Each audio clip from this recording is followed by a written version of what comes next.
Ma kõigepealt tänan väga teid, et siia leidsite aja tulla, et meie etteteatamine jäi suhteliselt hilja peale ja üldse see, et David sai siia tulla, selgus niimoodi hiljuti ja selgus ka, et ta saab ainult reedesel päeval tulla, sest et üleeile oli ta Soomes väga tähtsal üritusel, et Soomes on just uus alkoholiregulatsioonipoliitika, mis kohe parlamendist arvatavasti läbi läheb ja tal oli seal suur seminar kõikidele parlamendi erakondadele. Ja pärast küsiti siis erakondadelt selliseid kommentaare ja kõik see üritus läks väga hästi, nii et meil vedas, et me selle ürituse taustal saime Davidiga korraks siia. Aga millest siis täna juttu tuleb? Et kõigepealt mina teen hästi väikese ülevaate meie terve Eesti sellisest põhisõnumist, et alkoholi probleem ei ole ainult selline moraalne ja terviseprobleem, vaid et viimase 20 aasta jooksul me oleme õppinud ka, et see otseselt mõjutab aju arengut ja räägime sellest, kuidas see omakorda natuke mõjutab kõiki neid suuremaid väljakutseid, mis Eestil on näiteks tööjõu kvaliteediga seoses. Ja siis ma tutvustan Davidit natuke pikemalt ja David räägib sellest kõigest, mida tema teab.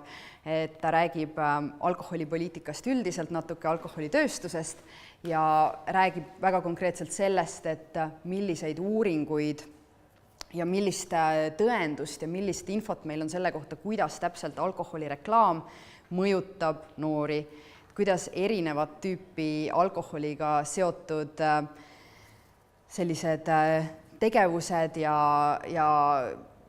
spordi sponsoreerimine ja bränditud toodete omamine, et mida me teame selle kohta, kuidas see noorte tarbimisharjumuste kujunemist mõjutab. Ja siis on meil piisavalt aega, et istuda võib-olla natuke väiksemasse ringi ja lihtsalt küsida küsimusi, et mida selle kohta, et kuidas meil Eestis on, mida me võib-olla tahaksime muuta või küsida lihtsalt küsimusi Davidi töö kohta. Ma siis praegu siit alustan, et seda slaidishow'd, ma ütlen ka, mõned teist on juba näinud, mõned teist on isegi mitu korda näinud, aga kordamine on tarkuse ema ja nendele, kes ei ole näinud, siis ma räägin kõik üle. Et 21. sajandi tööjõud ja sõltuvused Eestis, et alustame sellest, et jah, hästi tihti öeldakse, alkohol on olnud meiega aegade algusest saadik ja järelikult see, et juuakse, on täiesti normaalne ja muutumatu fenomen. Midagi ei olegi siin teha.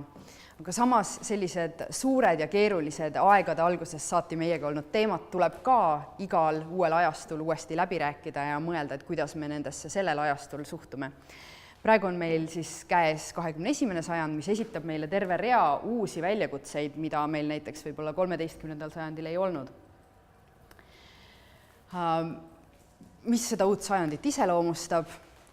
Globaliseeritus, uued kommunikatsioonitehnoloogiad, rahvusriigi osatähtsuse selline teisenemine ja hästi paljud haridusteemalised tekstid, haridussüsteemid räägivad järjest rohkem sellest, et meil on vaja arendada tööjõus 21. sajandi oskusi, mis valmistaksid täiskasvanud inimesi ette just sellel sajandil elama. See on peaaegu selline peidetud õppekava, et eelmistel sajanditel piisas sellest, et inimesed käisid koolis ära, õppisid lugema, kirjutama ja arvutama. Sellest piisas, et nad oleksid head tehasetöölised. Tänapäeval me räägime järjest rohkem sellest, et kõik, mida sai tehases tehtud, on nüüd juba korralikult leiutatud, need mehhanismid, millega neid asju toodetakse, on järjest efektiivsemaks muutunud ja meil on järjest vähem tegelikult sellist tüüpi töökohti inimestele pakkuda, tehnoloogia võtab selle üle. Järjest rohkem meil on vaja innovatiivset tööjõudu, meil on vaja tööjõudu ja inimesi, kes on suutelised osalema elukestvas õppes. Karjäärid on nüüd teistmoodi, iga paari aasta tagant on vaja sul ennast ümber orienteerida. Ja millised on siis need 21. sajandil vajalikud uued oskused? on välja toodud, et meil on vaja eelkõige kriitilist mõtlemist. Sellises väga kommunikatsioonirikkas keskkonnas meil on vaja osata näiteks allikate tõesust kaaluda. Meil on vaja teada, et kui mingi info tuleb näiteks kas reklaamist või teadusajakirjandusest või eksperdilt või emalt või isalt, et siis osata selle info nagu täpsust või kaaluda vastavalt selle taustale. Meil on vaja kommunikatsiooni, meil on vaja väga erinevat tüüpi kommunikatsiooni. Need inimesed, kellega me suhtleme, on järjest erinevamat tüüpi, et kui 13. sajandil võib-olla inimene oma linnast või külast elu jooksul väga kaugele ei läinud, võib-olla ta ei kohanud kunagi näiteks teisest rassist inimesi, võib-olla ta ei kohanud kunagi isegi väga palju täiesti teistes valdkondades töötavaid inimesi, siis tänapäeval meil on pidev kommunikatsioon endast väga-väga erinevate inimestega.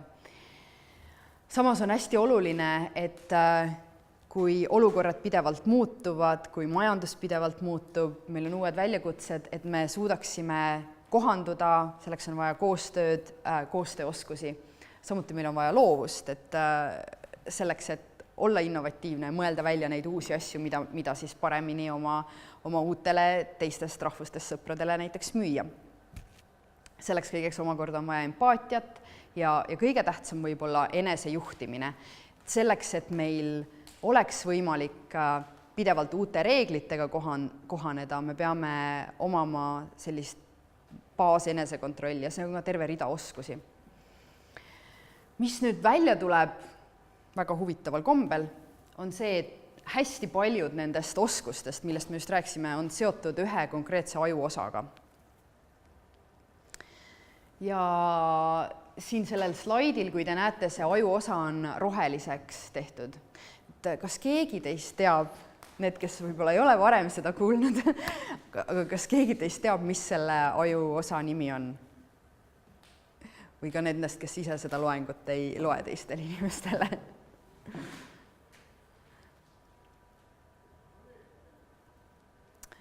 Siis ütlen selle ajuosa nimi. Maris, äkki sina tead, mis seda aju? Väga õige, Tervise Arengu Instituut, väga tubli. Väga tubli, Tervise Arengu Instituudile läheb kuldne täheke. Selle ajuosa nimi on tõepoolest prefrontaalne korteks. Pre tähendab eesmist, frontaalne tähendab ka eesmist ja korteks tähendab ajukoort, nii et see on eesmise ajukoore kõige eesmine osa. See prefrontaalne korteks siis kontrollibki läbi nende erinevate funktsioonide kõiki neid samu 21. sajandi oskusi ja tuleb välja tegelikult, et see prefrontaalne korteks inimkonna arengu jooksul on kogu aeg suurenenud. Ja selle ajuosa osatähtsus meie igapäevaelus pidevalt suureneb. Et see kontrollib siis abstraktset mõtlemist, kriitilist mõtlemist, võtab kokku info erinevatest infovoogudest, et näiteks kui sa sõidad autoga, siis sa jälgid liiklust, sa mõtled, kuidas sa autot kontrollid, sa kuulad, mis tuleb raadiost, siis sa teed otsuse, kas võtta või mitte võtta telefon vastu, seda kõike teeb prefrontaalne korteks. Ja selline otsuste tegemine on seal prefrontaalses korteksis ja executive function või tegevjuhtimine on siis see, et kui me seame endale eesmärke, et me päriselt kontrollime ennast piisavalt, et me saaksime need asjad tehtud, et see on peaaegu selline teist tüüpi intelligents, töömälu, käitumise reguleerimine, impulsi kontroll ja pikaajaline planeerimine, kõike seda kontrollib prefrontaalne korteks. Nagu ma juba ütlesin, et 21. sajandit siis peetakse prefrontaalse korteksi sajandiks.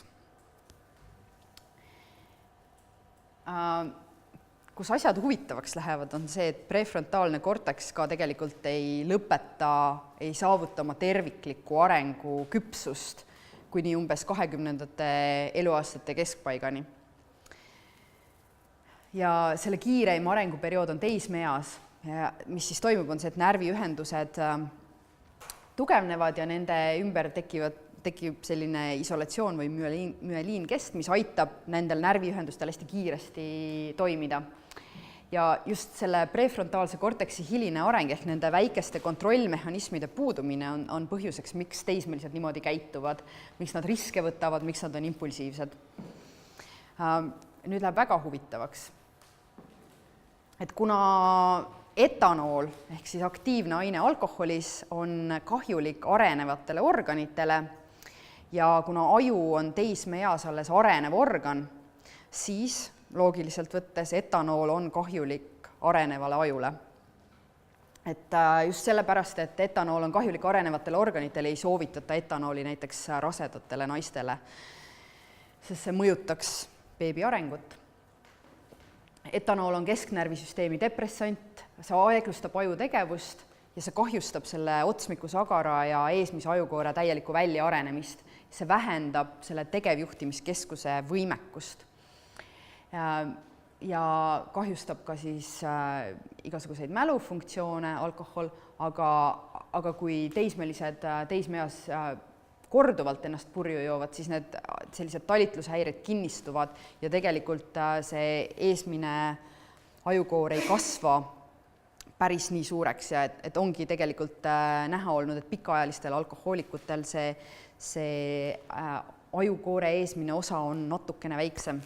Meile alati meeldib siin välja tuua, et aju puhul suurus tõepoolest loeb.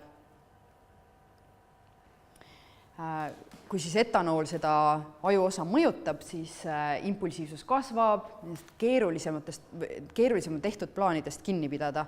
Et näiteks, et täna ei joo. Ma ütlesin endale, et ma täna ei joo, lubasin oma kaaslasele, et täna ei joo, aga ikkagi läks käest ära. Et enam purjus peaga rooli ei istu, ikka läks käest ära. Et see on tegelikult selline prefrontaalse korteksi fail, kui ma nüüd teen otse tõlke. Ja on keerulisem end motiveerida tehtud plaane järgima ja meil on piiratum sõnavara, kehvem eneseväljendusoskus.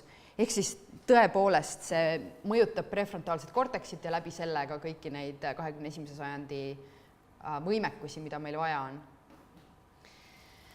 Nüüd võib-olla kõige olulisem point nendelt väga suurtelt uuringutelt, mis on viimase 20 aasta jooksul tehtud, aga on väga selge seos leitud, et nende puhul, kes oma esimesed purjujoomised tegid enne 14. eluaastat, nende puhul on näha olnud, et oluliselt on tõusnud see sagedus, mil inimesed langevad sõltuvusse täiskasvanu eas. Ehk siis nende hulgas, kes enne 14. eluaastat ennast purju jõid, umbes pooled elu jooksul millalgi arendavad välja sõltuvuse ja tingimata mitte ainult alkoholisõltuvuse, vaid ka muud sõltuvused. Ehk siis see varane alkoholi joomine natuke valmistab aju ette sõltuvusteks. Ja nende hulgas, kes alles peale 21. eluaastat on purjus olnud, ainult 9% elu jooksul arendas välja sõltuvuse. Ma toon siin alati välja ja rõhutan spetsiifiliselt, et mõlemas grupis neid, kes ei arendanud välja sõltuvust, on rohkem. Ehk siis me räägime ainult riskidest, aga ikkagi need riskid sattuda sõltuvusse on väga-väga palju suuremad, 5 korda suuremad nende hulgas, kes hakkasid vara jooma. Ja see ongi see põhjus siis, miks me nagu muretseme selle pärast, kui palju noored joovad ja mis mõjutab neid esmakordseid tarbimisi. Et kui me saaksime esmakordset tarbimist edasi lükata ja neid esmakordse tarbimise harjumusi edasi lükata, siis me arvame, et meil õnnestuks rahvastikus seda sõltuvuste määra hästi palju vähendada. Ja kõige olulisem alkoholi puhul on veel see, et kuna alkohol on niivõrd aksepteeritud täiskasvanute poolt, ta on kõige lihtsam kätte saada, lapsed hästi tihti saavad seda kätte kodus, siis ta on hästi tihti esimene samm teismeliste riskikäitumise karjääris. Et kui me vaatame pärast, näitan natuke andmeid ka, tihti alkohol, õlu, siider, lahjad alkoholid on esimesed, millega lapsed alustavad proovimist. Kui see jutt kokku võtta, siis eesmise ajukoore areng määrab sellise võime ennast ise juhtida. See on see organ, mille tugevuse põhjal me saame öelda, et ma olen nagu suhteliselt vaba inimene, sellepärast, et ma sean ise endale eesmärke ja ma olen võimeline ja mul on need oskused tagada, et ma nende eesmärkide poole liigun. Loomulikult keegi ei ole kunagi päris vabad, me oleme ikkagi sotsiaalsed olendid, aga nii palju, kui see on võimalik, prefrontaalne korteks on see, mis seda aitab. Ja selle vähene areng või kahjustus omakorda vähendab siis seda võimet ennast ise juhtida, suurendab sõltuvusi. Siin on üks, ma ei tea, kui hästi see näha on, aga tegelikult üks suhteliselt, see näib keeruline, aga tegelikult väga hea skeem, et kui see tegevjuhtimine areneb elu jooksul ja siin on iga, et siis tavaliselt ta nagu areneks mööda seda trajektoori, aga kui teismeeas hästi palju juuakse, siis ta lihtsalt areneb niimoodi, et inimene, kui ta selle joomise lõpetab, see tema tegevjuhtimisvõimekus lõpeb natuke madalamal. Ehk siis inimesed, kes ütlevad, et jah, aga mina hakkasin hästi varakult jooma ja ikkagi olen normaalne, neil ei ole ka võib-olla võimet ennast võrrelda sellega, mis oleks siis, kui nad ei oleks hakanud väga palju jooma ja kui nad ei oleks oma aju kahjustanud. Ehk siis iga alkoholi joomist edasi lükanud aastaga teismeeas väheneb risk sõltuvusteks täiskasvanueas 14% võrra. Kui me praeguselt, ütleme 13-14 aastaselt väga paljud Eesti lapsed joovad ennast purju, kui me lükkaks selle edasi 17. või 18. või 19. eluaastani, siis see sõltuvuste arv väheneks väga-väga palju. Siin on ka üks keerulisem tabel, mida ma ei hakka praegu täpselt läbi rääkima. Ma ütlen, et veel täiskasvanu ajule ka alkohol ei ole täiesti ohutu, aga et tuua välja, et tegelikult alkohoolikute ja mittealkohoolikute intelligentsustase on statistiliselt sarnane, nad ei ole erinevad, aga just see tegevjuhtimise funktsioon on väga erinev. Et nende tegevjuhtimisvõime on oluliselt madalam, ehk sul võibki siis olla inimesi, kes on nagu ülitargad, kognitiivselt väga arenenud, neil on hästi palju tarku asju öelda, aga nad võib-olla ei saa oma asjadega õigeks ajaks valmis, võib-olla nagu nende mitmed karjäärid ei lähe päris seda viisi, nagu nad on planeerinud ja et nad ei ole nagu, see ongi natuke teistmoodi intelligents, mida meil on ka väga-väga vaja. Nii, ja kui me korraks paari slaidiga, ma näitan, kui me nüüd seda just õpitut korra rakendame Eestile, siis tuleb välja, et 2011. aasta uuringute kohaselt meil on 14. eluaastaks purjus olnud üle poole kooliõpilastest. Ja nagu näha, 54% poistest ja 50% tüdrukutest on selleks ajaks purjus olnud. See tähendab seda, et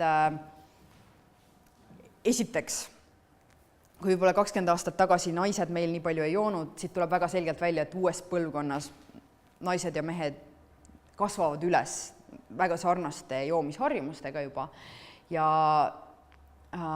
tuleb ka välja, et päris paljud 15-16-aastased joovad üsna sageli, et see ei ole mingi ühekordne tegevus. Et nüüd, kui mulle väga meeldib see tabel, ma ei tea, kui hästi seda näha on, aga kui sellesse natuke süveneda, et siis see esimene veerg räägib nendest, kes 15-16-aastaseks saanuna ei ole veel mitte midagi tarvitanud. Aga siis küsiti, et millal te esimest korda alustasite alkohoolsete jookidega. Et kui te seda teist tabelit vaatate, siis 11-aastaselt ja varem õlut ja siidrit olid joonud nagu praktiliselt kolmandik inimesi. Ehk siis, kui me küsime sellist küsimust, et millal me peaksime ennetusega alustama ja hästi tihti inimesed mõtlevad, et millalgi teismeeas, millalgi, kui lapsed hakkavad selle asja vastu rohkem huvi tundma, et siit tuleb meie enda statistikast tuleb väga selgelt välja, et 10-11-aastaselt juba tegelikult inimesed katsetavad. Ja siis kange alkohol ja purju joomine tuleb rohkem niimoodi 13-14-aastaselt ja kui me seal kõik kokku liidame, siis me saamegi, et 14. eluaastaks 56% inimestest on olnud purjus. Ja mis on veel minu meelest siin hästi huvitav on näha just seda, et kuidas 11-aastaselt, 12-aastaselt tulevad lahjad alkoholid, siis 13-14-aastaselt rohkem kanged alkoholid. Ja kui me vaatame näiteks marihuana või hašissi tarvitamist 11-12-aastaselt, väga vähe tehakse, aga 14-15-aastaselt läheb see juba ka üles. Ja mida me veel selle sama uuringu põhjal teame, on see, et nende hulgas, kes olid marihuanat või hašissit tarvitanud 15-16-aastaselt, 98% umbes, praktiliselt kõik olid varem tarvitanud alkoholi ja tubakat. Nii et alkohol tundub meile sellise hästi süütuna, see on meil kodus olemas, seal on väike kogus alkoholi sees, aga tegelikult sellest tabelist tuleb väga selgelt välja, kuidas sellel on selline trajektoori alustav efekt. Jah, see näitab lihtsalt seda, et päris paljud joovad päris tihti. Ja et lõpetan nende murekohtadega, et Eesti mehed endiselt surevad keskmiselt 8 aastat nooremana kui mehed Lääne-Euroopas. Ja seal on mitu põhjust, aga sõltuvusainetel ja sõltuvustes on sellel ka suur roll, et 11–20% meestest on alkoholi sõltuvuses Eestis, ülejäänud või üle 50% täiskasvanud meestest on alkoholi kuritarvitajad ja 2,4% noortest vanuses 15–44 on süstivad narkomaanid. Jälle need süstivad narkomaanid ei mõtle niimoodi, et 16-aastaselt või 15-aastaselt järsku, et võiks fentanüüli süstida, et tavaliselt see algab neil mingite lahjemate ainetega, mis on kergemini kättesaadavad, kas alkohol või kummiliim või midagi sellist. Ja siis jälle siit tuleb ka välja seesama, et see punane joon seal all meeste tabeli peal ongi see, et umbes 50% neil on nagu kõrge riskiga ja umbes 11% väga kõrge riskiga kahjustav tarvitamine. Ja kui ma sedasama ettekannet tegin Riigikogu sotsiaalkomisjonile ja rahanduskomisjonile, siis ma jätsin neile sellise pragmaatilise küsimuse mõtlemiseks, et 21. sajandi Eestis, et alkoholi puhul me tegelikult räägime ajukahjustusest, et kui suurt ajukahjustust saab 21. sajandi Eesti endale lubada. Ja mitte, et meil oleks sellele vastus, aga meie Terve Eesti Sihtasutuse kindel soov ja tahtmine oleks, et see ajukahjustus oleks võimalikult väike ja et need inimesed, kes tahavad endale ajukahjustust, otsustaks selle üle täiskasvanu eas, mitte ei alustaks 11-aastaselt trajektoori, mida nad siis ei kontrolli.